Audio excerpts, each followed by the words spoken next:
Prioritetet tona janë të qarta. Të përshpejtohet transformimi digital, të investojmë në teknologji të avancuara, të zvogëlojmë intensitetin e energjisë, të harmonizojmë plotësisht në standardet evropiane përmes zhvillimit strategjisë për zhvillim industrial 2030. Në thelb të kësaj janë parqet industriale dhe teknologjike, 12 zona ekonomike që janë të gatshme për ta përdorur infrastrukturën, leasing, konkurrues dhe integrim në tregjet evropiane. Infrastruktura tani më është kryer në disa komuna, në Viti, Shirok, në Drenas dhe në Vushtri. Po vazhdojnë në Lipjan, Rahovec dhe në Drenas në këto parqe industriale, ndërsa projektet e reja po fillojnë në Mitrovic dhe Podujev, si dhe studimi i fizibilitetit për parqe të tjera në Prishtinë, Gjakov, Gjelan dhe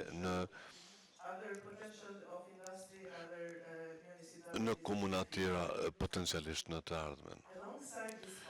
Përveç këtyre parqeve, Ministria e Industrisë, Ndërmarrësisë dhe Tregtisë ka investuar në inkubatorët i bizneseve dhe në qendrat e inovacioneve nga Prishtina dhe Prizreni deri në Malishev, Shtim dhe në komunat e Pejës, duke ofruar infrastrukturë dhe mentorim për ndërmarrësit.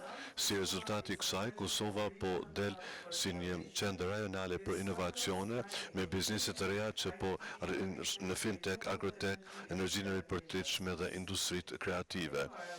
Paralelisht me politika të reja për inovacione dhe ndërmarrësi, ndërsa do të krijojmë fondin e inovacioneve dhe do të sigurojmë që inovacionet të financohet në mënyrë sistematike. Këto përpjekje të kombinuara, modernizimi, parqet teknologjike, inkubatorët, politika e inovacioneve tregojnë për kushtimin e Kosovës për të krijuar një ekonomi që është moderne, qëndrueshme dhe konkurruesme, plotësisht në harmoni me standardet evropiane.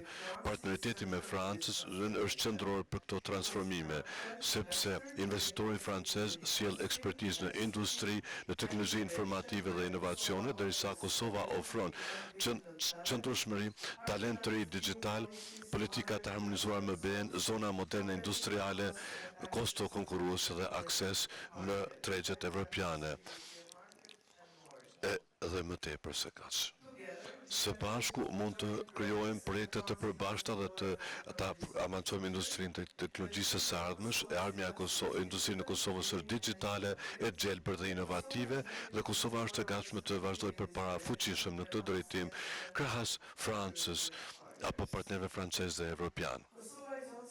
Kosova është po ashtu njëra nga vendet e pakta në jashtë BE-s që ka miratuar euron si valutë zyrtare që eliminon kështu rrezikët e këmbimit të valutës dhe siguron stabilitet makroekonomik. Banka Qendrore e Kosovës ka kryer aplikacion me Komisionin Evropian dhe këtë vit po futem në zbatim të plot teknik të saj. Integrimin e SEPA do të mundësoj pakesat të menjëhershme në euro dhe zvogëlon kostot e transaksioneve dhe harmonizon sistemin financiar të Kosovës me ato të BE-s. Për investorët francezë, kjo do të thotë se të oprosh në Kosovë me të njëjtën lehtësi si të ishin në Paris apo në Leon.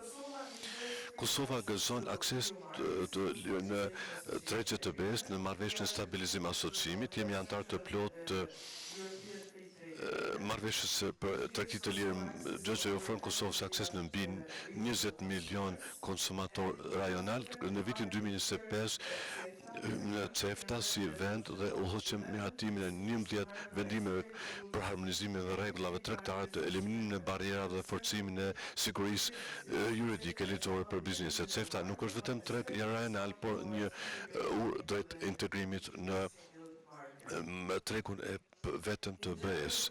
Në janar të vitit 2025 në nënshkruam marrëveshjen për tregti të lirë me shtetet e EFTA-s dhe kjo është marrëveshje historike që ofron akses pa tarifa duke bërë Kosovën më konkurruese në tregjet evropiane.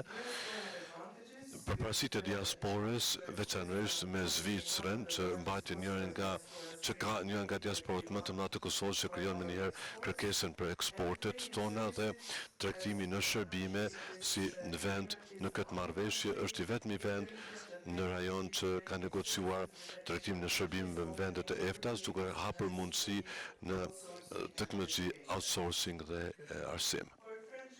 Për kompanitë franceze, CEFTA dhe EFTA së bashku do të thotë se duke investuar në Kosovë ju fitoni akses jo vetëm në tregun ton të vendit, por dhe në tregjet rajonale, në tregjet e BE-s dhe në tregjet e vendeve të EFTA-s në veri të Evropës. Zonja e Zotrin, sot Kosova ofron kompanive franceze një kombinim të rrallë, rritje ekonomike, reforma qeveritare, siguri, talent të rinj, stabilitet dhe akses në mundësit industriale. E ardhmja e industrisë së Kosovës është digjitale, e gjelbër dhe inovative. Me Francën, që si partner strategjik mund të krijojmë projekte të përbashkëta, të forcojmë zinxhirin e furnizimit dhe të përparojmë drejt teknologjive të ardhmes. Ju ftoj kompanitë franceze ta shohin Kosovën jo vetëm si treg, por edhe si partner në qëndrueshmëri, inovacion dhe rritje. Së bashku mund ta transformojmë mundësitë në sukses afatgjat. Ju falemnderit dhe ju uroj ditë të frytshme të diskutimeve dhe bashkëpunime të reja.